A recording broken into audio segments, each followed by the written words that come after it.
வணக்கம். வசியின் வாசிப்புகளில் கம்பராமாயணம் யுத்த காண்டம் பகுதியில் ராவணன் சோகப்படலத்தின் 2ஆம் பாகம். இந்திரஜித்தின் மேல் காதல் கொண்டுள்ள பெண்களிலே பலர் அவனது இறந்த உடலைக் கண்டு துன்பம் தாங்காது தங்களின் கண்களை தோண்டி எடுத்து எறிந்தார்கள். மற்றும் பலர் மார்பை பிறந்து தண்டித்துக் கொண்டார்கள். அப்படியும் துன்பம் தீராது தவித்தார்கள். கண்ணீர் வெள்ளத்தை பொழிந்தார்கள்.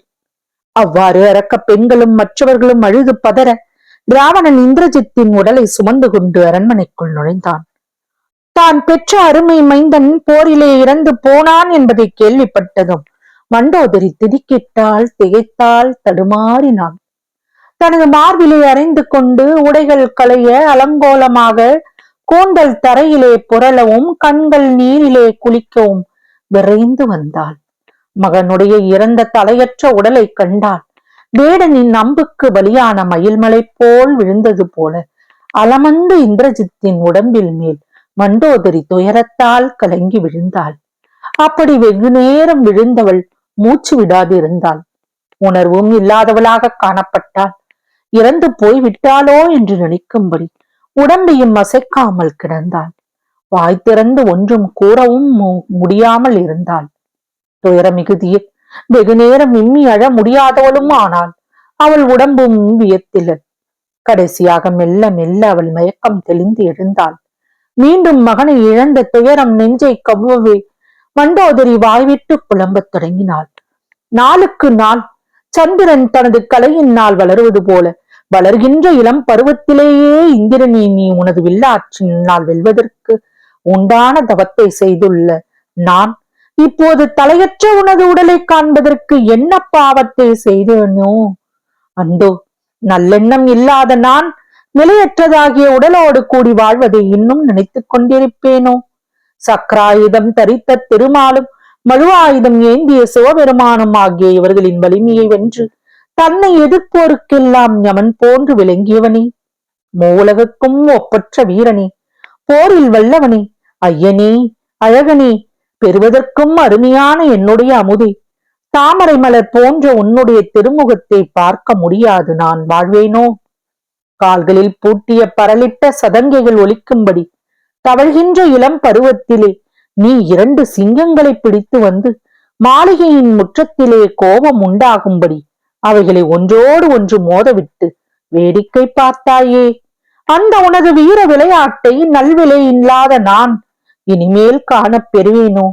அம்புலி அம்ம வா என்று நீ குழந்தையாய் இருந்தபோது சந்திரனை பார்த்து அழைத்தாய்.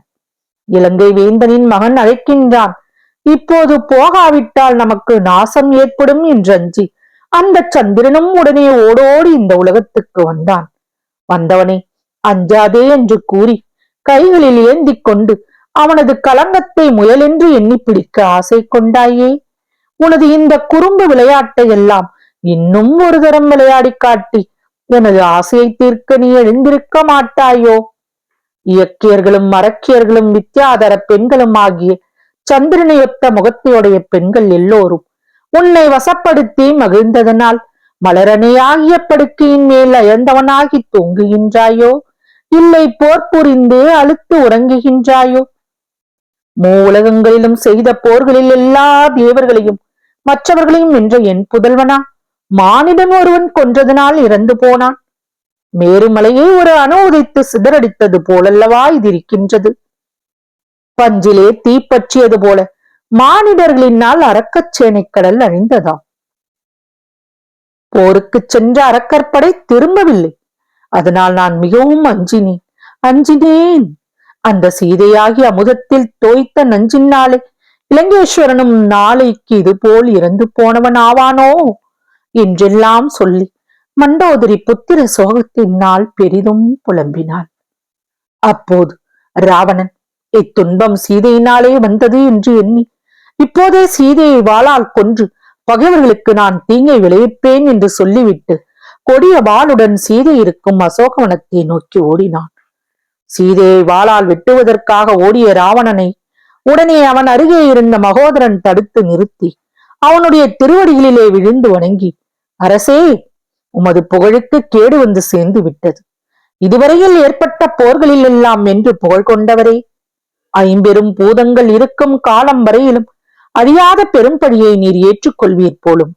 காலக்கேயரின் தலையுடனே திசையானைகளின் தந்தங்கள் துண்டுபடும்படி வீசிய வாளை பெண்களின் மேல் செலுத்தினால் அது நாணத்தினால் ஒடிந்து போகாது. அப்பெண்களின் உயிரை அப்பறிக்கும். தவக்கோலம் கொண்ட பெண்ணாகிய சீதையை கோபித்து சிறிதும் கூச்சமில்லாமல் வாளால் கொண்டால் சிவபெருமானும் திருமாலும் பிரம்மதேவனும் ஆகிய தேவர்கள் யாவரும் அருகில் ஒரு தேவர்கள் யாவருமே உம்மை இவன் அரக்கர் குலத்துக்கு ஏற்றவனே அற்பன் என்று சொல்லி தமது கைகளை கொட்டி கேலியாக சிரிப்பார்கள்.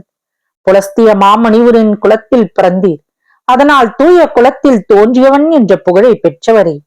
பெண் கொலை புரிதல் மண்ணுலகத்தவரின் இயல்பில்லை, வானுலகத்தவரின் இயல்பும் இல்லை, மற்ற உலகத்தவரின் இயல்பும் இல்லை.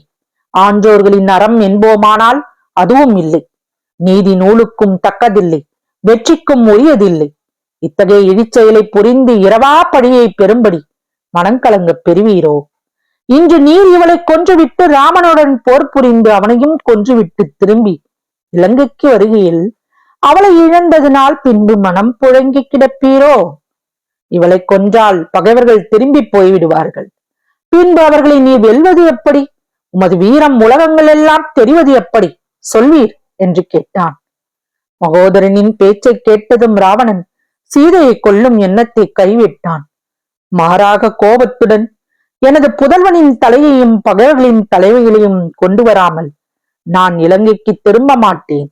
நான் வரும் வரையில் என் மகனின் இந்த உடம்பை பத்திரமாக எண்ணெய் தோணியில் இட்டு வையுங்கள் என்று ராவணன் ஏவலருக்கு ஆணையிட்டான். தொடரும். வசியின் வாசிப்புகளை சப்ஸ்கிரைப் பண்ணுங்க, லைக் பண்ணுங்க, உங்க நண்பர்களுக்கு எல்லாம் ஷேர் பண்ணுங்க, உங்க கருத்துக்களை கமெண்ட்ல பதிவு பண்ணுங்க. நன்றி.